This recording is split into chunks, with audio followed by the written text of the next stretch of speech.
Hi everyone, welcome back to another video from Gameplay Classic.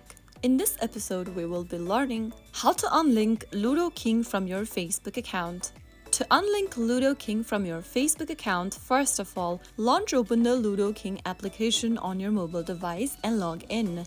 After you're inside the home page, tap on your profile avatar at the top left corner.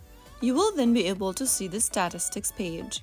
Go to the bottom of the screen and then look for the logout button in blue with the Facebook logo on.